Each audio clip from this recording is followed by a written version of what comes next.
today's ganap ka, ay nagpasama nga ako kay Bebo na magpunta sa SM Baliwag. Habang nasa biyahe nga kami, napansin ko na paubos na pala tong mini version ng Mystery Sense na palagi kong andala. At ayan nga, paubos na nga at halatang halata na lagi kong ang ginagamit. 3 to 5 hours nga yung tinatagal ng amoy niyan. Sobrang bango niyan guys at sobrang mura lang din. Ang convenient nga nito kasi ang liit lang niya at kahit nga sa wallet ko ay magkakasya nga to. Kaya naman kung katulad nyo ako na fan din ng mga fruity at matatamis na scents, subukan nyo na rin. At ayun na nga, bago nyo nga mapansin, ako talaga ay sobrang nagbe-breakout ngayon, pero hindi po yan mga tigyawat dahil ako ay nag-allergy. Pero fast forward, dumarating nga kami dito sa SM Baliwag. Dumiretso nga muna kami dito sa KFC para kumain. Kasama ko nga si Bebo, si Shira Vlogs at si Bri Vlog. Grabe, ngayon na nga lang ulit ako nalabas at matagal-tagal talaga akong hindi nakarating sa mall dahil nga nangangati yung buong mukha ko. Ewan ko ba kapag ka talaga nakaka-LL ka na, bakit kaya nagiging sensitive ang inyong mga skin? Charis!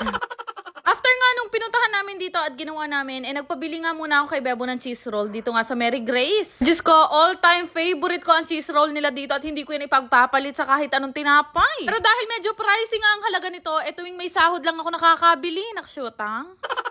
Ginabi na nga kami at talaga naman sumobra ang lakas ng ulan at pag-uwi nga namin, pagod na pagod ang Bebo nyo kaya naman nakatulog na. Pero alam nyo ba, pabor na pabor yan sa akin dahil ito na nga ang tamang panahon para magbukas ng sandamakmak na mga parcel ko. Abe, alam nyo naman kung gaano kakontrabida si Bebo sa mga parcel na ino-order ko, kaya naman binubuksan ko to kapag kawala siya o di kaya tulog siya.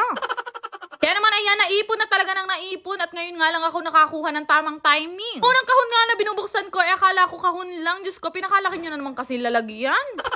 After that, meron nga ulit akong isa pang binuksan at medyo mabigat nga to. Kaya pala nung pagbukas ko, ito nga pala yung mga silk na in-order kong pillowcases. At ang pinakarason kasi kung bakit nangangati ang mukha ko, dahil nga sa mga punda ng unan. Diyos ko, seselan na ako mo ngayon. Samantalang nung bata ako, puno na ng lawa yung unan ko, hindi man ako ginagalis. Nung pagbukas ko nga nitong isang parcel, nagulat ako dahil ito pala yung mga bestida na pinag-order ko. Diyos ko, ngayon ko lang naaalala, order pala ako nito. Nakshoot, ha? Ay, Diyos ko, kuha ko pang magbestida, kingala na kami nga pangan. Charis. Yun nga, order nga ako ng 3 maxi dress at iba't ibang mga kulay lang pero iisa lang ang design dahil sabi sa akin ni Bebo bagay na bagay daw sa akin nakaganyan. After that, meron na naman akong isa pang bubuksan na parcel at medyo mahirap nga lang buksan at talaga naman nakabubble wrap ng bongga. Ito yata yung pinakamahal na parcel na na-order ko sa lahat ng mga package na dumating sa akin. Alam nyo naman, nagpapaka-makeup artist era na ako ngayon. Talaga naman kung ano-anong mga makeup brand ang mga pinagbibili ko. Nung binubuksan ko nga tong parcel na to, alam ko na kung ano to dahil nga mabigat. At ayun na nga, order ulit ako ng mga bedsheet dahil Diyos ko, ewan ko ba pagka naglalaban na yung labandera namin, nawawala na yung mga bedsheet ko, nakshoot, ha?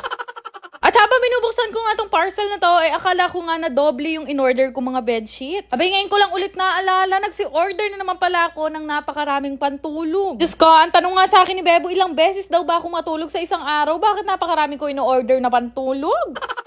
Order ako ng mga 7 pieces na pares na pantulog at alam niyo namang fan na fan talaga ako ng mga ternong pantulog. Pag ganyan kasi yung suot ko sa araw-araw, feeling ko anak ako ng mayaman. Ganyan yung mga mayayaman na napapanood ko sa TV tapos ang tawag nila sa tatay nila, daddy. Nakshoot, ha? Pero yun nga, after ko ma-order itong mga pantulog, inayos ko na nga tong makeup na binili ko nga kanina. At ayun na nga, nabudol nga lang ako nitong palette na to dahil ikaw nga pala yung magko-customize kung ano yung gusto mo ngang ilagay. Medyo pricey nga lang talaga dahil ikaw nga yung mamimili kung anong shades yung gusto mo. Yung binili ko nga ay meron ng pang blush on, highlight, contour, at syempre pang eyeshadow. At in fairness, ang witty ng nakaisip nito. Diyos ko, ang galing mo doon. Plus 10 katuloy sa langit. Piling ko nga maaari ko mag-order ng mga ganito kahit hindi ko sure kung paano kong gamitin. At ayun na nga, natapos na nga rin ako magbukas ng mga parcel ko at salamat naman hanggang ngayon tulog pa rin si Bebo. At syempre, kailangan bago magising yun, mailigpit ko na lahat ng to. Kaya maya nga, nagsibalikan nga itong mga kaibigan ko na si Jake, si Bri Vlog at si Shira Vlogs. Nakita nga nila ako na nagbubukas ng parcel kanina at nagpatulong na rin ako sa kanila na banlawan tong mga pinag-order ko. Abay, ako'y nadala na talaga ng bongga, hindi ko nagagamitin ng mga bagong pillowcases nang hindi pa nilalabhan. Ay, Diyos ko, talaga namang kabarag-baga, allerging melyari ka ako, naksyota.